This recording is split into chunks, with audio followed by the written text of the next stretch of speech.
За сая цаана өгтөдөө өнөөдөр бүгдээрээ нүүрний ингээд өмнө нь болохоор харьцааг нь бүхэлдсэн шүү дээ. Одоо болохоор хажуу талаас нь хэрхэн зурх талаар том хүн хүүхдтэй жишээ аван зурцгаая. За эхлээд бүгдээрээ том хүний зурх болно. Өмнөхтэйгөө мөн адил дахин бүрхий зурх. Ингээд бүрхий зурлаа. Гэхдээ өмнөхтэйгөө бас яг бүрэн адилгүй. Яах вэ гэхээр за одоо ингээд яг энэ бүрх юм доотлын гол цэг бай тээ. Гол цэгээс ишигээ ингээд хивэлгээд гэж жоохон доошоо явж байгааз. Уртлын хэсгийг нь арай жоохон дөрвөлжин дөө. Хойт нь бол бүрхий хивээрээ. Ерөөс нь уртлаас нь зурж байхад бол ингээд хоёр тишээ заавал шүүлгэжсэн тийм ээ. Одоо хажуу талаас нь зурхад бол энэ бүрхийгөө илүү гаргаад авах шаардлага байхгүй. За ингээд ерөнхийдөө толгойн маань хэлбэр гарчиж байгаа. Одоо энэ дээр яах вэ гэхээр яг нөгөө урдаас харахаар яаж байгаа вэ? За яг энэ бөөнийхээ энэ цэг байгаа тийм ээ. Дээрээс доош нь бөөнийхээ энийхээ яг голоор нь 1 хуваа. Энэ маань ерөөсөн нүдний маань гол цэг гэж байгаа. Энд ингээд нүдэн байлна. За одоо ингээд нүрээ ингээд ерөнхийдөө үзэхээр 3 бахаар 1 ийм харьцаа гарч ирж байгааз эдгээр дээрээ бүгдээрээ хөмсгөө байрлуулцгаая. Хөмсөг хамраа байрлуулцгаая. За одоо эндээс болохоор Аз хүн зурж гинөө, Европ хүн зурж гинөө гэдэг дахин санах хэрэгтэй. Аз хүн байгаа тохиолдолд мэдээж тух маань урагшаагаа сүйдрэлдэггүй учраас ийм хоошоогоо байна. Хэрвээ Европ байсан бол энэ маань ингэж тух маань ингэж урагшаагаа нэмж орж ирнэ гэсэн үг. Бүгдээрээ Аз хүн зурж байгаа учраас шаардлагагүй ерөөсөө энэ өмнө нь зурсан энэ бүрхий дээрөө нэмэл зурчихна. За одоо ингэнгүүтээ хамраа урагшина. Санаараа хүүхдүүдээ хамрын үзүүрийг хизэж шох зурхгүй гэдэг. Шох зурхгүй нэг баг зэрэг ингээд ийм бүрхий одоо баг энэ гараа харахад харагдаж байна да. Аян бахаа хэлбэртэй. За энэ дараагаар одоо энэ налуу маань бас яг юм шулуун биш байгаа хүүхдүүдээ шулуун зурх юм бол энэ дэр чинь ийм арашаага налуутай байгаагаа анзаараад энэ дээрээ бүгдээрээ уруул ирүүгээ зурцгаая. За уруулаад зурхтаа мэдээж эндээсээ 2-1-ээс баг зэрэг дэшээ. Ингээд хажуу талаас нь ингээд бондоолгол хийчихэд болно. Ирүүн дээр бас баг зэргийн наашаага тоож гарч ирнэ. Бүгдээрээ бас ингээд ирүүгээ бариад үзээрэй. Гэх юм бол ингээд наашаага ингэж бүрийнхээ хэлбэртэй ингэж гарч ирж байгаа маань сайн мэдрэгдэнэ. За ингээд хажуу талаасаа тухайн дахиад тодруулчих. Одоо ингээд энэ бүрийнхийгөө 2-1-ээр хуваагаад 2-1-ийнхаа яг ард талд нь ингээд чихээ байрлуулчих. Тийм байгаа зүгтүүдээ хөмсгнөөс хамар хүртэл. За энээр үсээ зурцгаая. Үсээ зурхтаа яа гэлээ? Ерөөсөө л энэ толгооноосоо дэш нэ.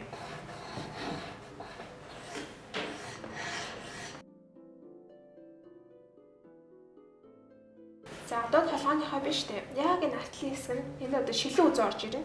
Тэгэхээр энэ бөөнхийгөөсөө дотогш нь оруулж зураарай энэ хэсгийг. Дахин нэг сануулж хэлэхэд хүний биед одоо ялангуяа нүүр хэсэгт бол яг тийм тэгшүнцэгт геометрийн төрс бол байхгүй. Бүх бөөнийхээ зөвлөж байхгүй. Тэрнтэй адилхан бас яг ингээд ийм өнцөг гаргаж шовх юм гэж байхгүй учраас бүгдээрээ ингэж ийм гоё юм уян хөдөлгөөнтэй байх ёстой шүү. За энэ хэсгийг хэмжээд үсээ.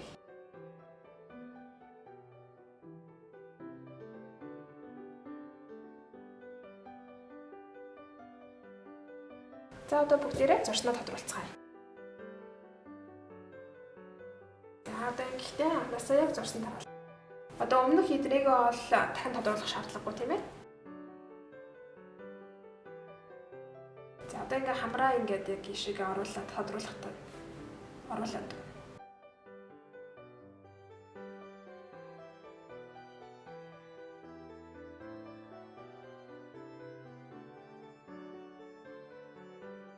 Гэрлээ мартчих болохгүй.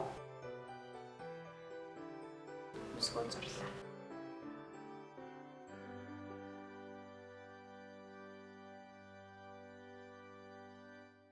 За ингээ өснийхаа гадна талын хэлбэрийг зурч чаад бүгдээрээ чихээ зурцгаая. За одоо X-ийн дараагаар чихээ яг ингээд зураад орхихгүйгээр баг зэрэг ингээд доошогоо хийгээд өгөх юм бол Яг бүтнээр нь зураагүй ч гэсэн ингэж ирүүний маань яс маань гараад ирж байгаа. Тийм болохоор яг нэг иймэрхүү байдалтайгаар үлдээгээд нэрэ баг зэрэг чихнийхаа хийгээд өгч. За одоо бүгдээрээ үсээ буцацгаая. Тэгэхдээ угаасаа харлуулаад одоо энэ хоёр талынхаа нүзрүүдээс сайн харлуулаад энэ гол хэсэгт ингээд цайруулах юм бол үснээр маань гоё гэрэл ойж байгаа цайвар харагдах болно. Зэрэг үсээ шоруулж.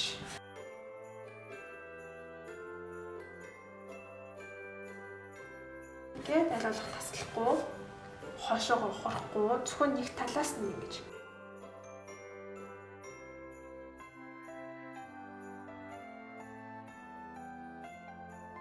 За одоо яг уртлын энэ хэсгээс ахуулаад үсний маань чиглэл ингээ арай жоохон өөрчлөгдөж байна.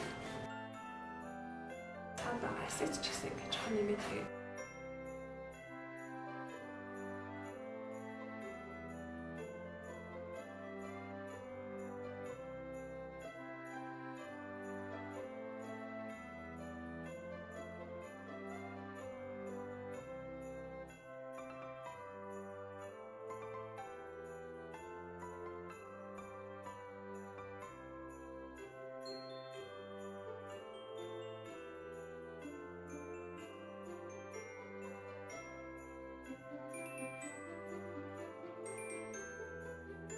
за ингээд том хүний маань харьцаа ингээд дуслаа. Одоо бүгдээ хүүхдлэг орцгоё. За одоо бүгдээ хүүхдийнхээ харьцааг зуръя. Гэхдээ муу адил бүрийнхээ зурчих болно.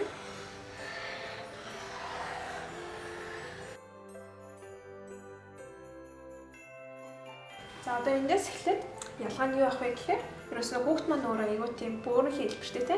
Одоо хацан том, духан том, нүдэн том. Тийм учраас анхнаасаа эрүүгээ зурхтаа бараг ингэж доошлуулах шаардлагагүйгээр урагшина.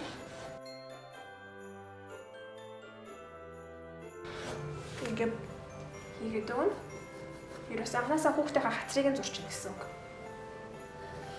Одоо ингээд бүрийн хэлбэрлэг орсон байгаа. За одоо ингэнгүүтээ энийг 2-1-ээр нь хуваагаад энэ дээр маань нүд маань байлна. За хүүхдийн маань тухайн өөрөө их том байдаг. Тэгэхээр энэ бүрийн хэлбэрээр яг ингэ байж гэн гэсэн үг. За одоо хамарнаас нь ахуулаад иччихгэн. Бүгдээр ингэ яг хацарныхаа ардаас нь ингээд жоохон цохож байгаа маяг ард зурж байгаа. Тийм байгаад. Одоо энэ дээр бол бараг нэг хуваалч хардлагагүй. Ингээд дээд уруулыг нь арай жоохон том. За ингээд хүүхдийн маань нүүр гараад ирж байгаа юм. Хүмүүс өний үед мэдээж хэрэг шингэн тэгшин маяг. За чихний маань хувьд яг нөө 2-1 дээрээ гэтээ бас шиг. Тэс ахуулаад эрүүний маань энэ хэсэг болохоор ингээд бүрий хий. За яг нөө том хүнтэй адилаар энэ хэсгийг нь дасны хэлбэрийг нь ингээд багасгаж өгнө.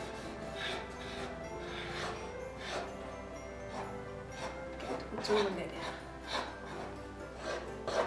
За одоо бүгдээрээ үсийн зурцгаая. Зэрэг илүү бүсгэл гэж юм.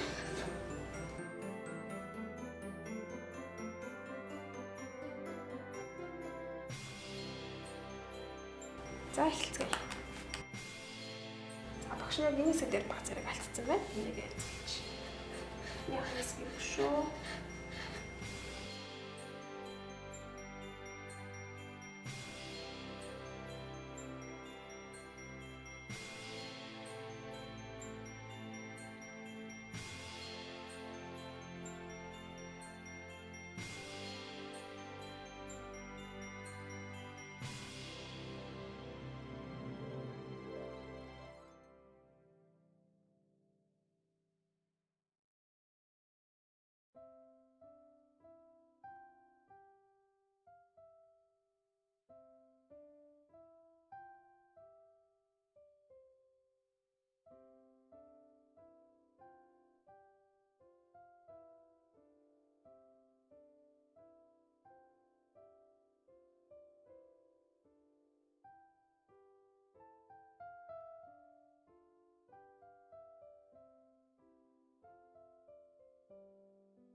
За ингээ өнөөдрийн маань хичээл дуслаа. Бүгдээрээ өөрсдийнхөө хуургийг, гэрийнхнийхээ хүргийг яг энэ аргаар туршиж үзцгээе. Баяр таа.